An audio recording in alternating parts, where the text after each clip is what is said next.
In this video, we'll focus on the tiling tool. This feature can be unlocked by watching ad. The tiling tool is infinitely copy whatever we draw to cover the entire canvas with seamless patterns. It's perfect for creating backgrounds, wallpaper, and fabric design. First, let's draw something to tile.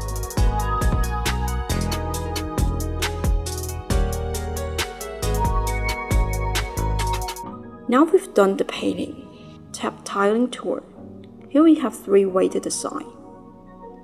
Grid tiling copied content one by one. Rotation to adjust the position. Horizontal tiling adjusts the deviation between rows based on the grid tiling.